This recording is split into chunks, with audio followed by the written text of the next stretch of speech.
The Apple Dumpling Gang is a 1975 Disney film about a slick gambler named Russell Donovan who is duped into taking care of a group of orphans who eventually strike gold during the California Gold Rush. The film is based on the novel of the same name by Jack Bickham. The so-called Apple Dumpling Gang is named after the American dessert treat, the apple dumpling. Buddy Baker composed the music for it and its 1979 sequel, The Apple Dumpling Gang Rides Again. The song, The Apple Dumpling Gang, as heard in the opening and closing credits, was composed by Shane Tatum and was sung, performed by Randy Sparks and the Back Porch Majority. Tagline: wanted for chicanery, skullduggery, tomfoolery and habitual bungling. Plot: set during the California Gold Rush, a slick gambler named Russell Donovan arrives to town and finds himself duped into taking care of a trio of orphans with the town's sheriff, barber, justice of the peace, and Judge Homer McCoy telling him that he is legally obligated unless he can have someone else take custody of the children. By chance, the Bradley children end up finding gold with everyone in the town attempting to adopt the children from Donovan. Fearing they would not have the children's intentions in heart,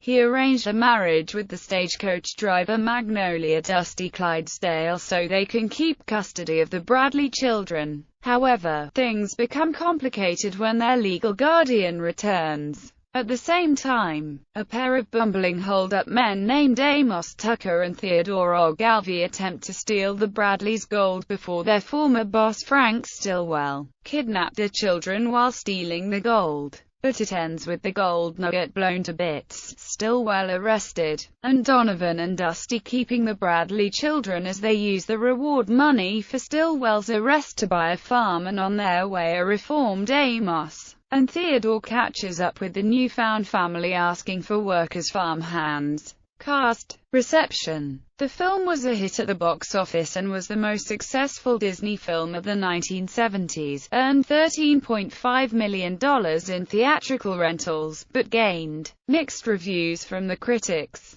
In October 1980, it became one of the first Disney movies to be released on videocassette. It is also known as being the first film to feature the comedy duo of Don Knotts and Tim Conway. Knotts and Conway developed different styles of pulling off their comedy. Conway's characters were usually the dumber of the two, which made Knotts usually the brains of the group, though they were both equally inept. Both The Apple Dumpling Gang and its sequel, The Apple Dumpling Gang Rides Again, have been released on Disney DVD in the United States. In the United Kingdom, only the original film has been made available on DVD, sequel and TV series. In 1979, Knotts and Conway reprised their roles in the unsuccessful sequel The Apple Dumpling Gang Rides Again. Bill Bixby, Susan Clark, and the rest of the cast did not appear. Harry Morgan was the only other member of the cast to appear in the sequel, although he plays a different character. Without the presence of Bill Bixby, Susan Clark, and the three orphans, the film was not a success.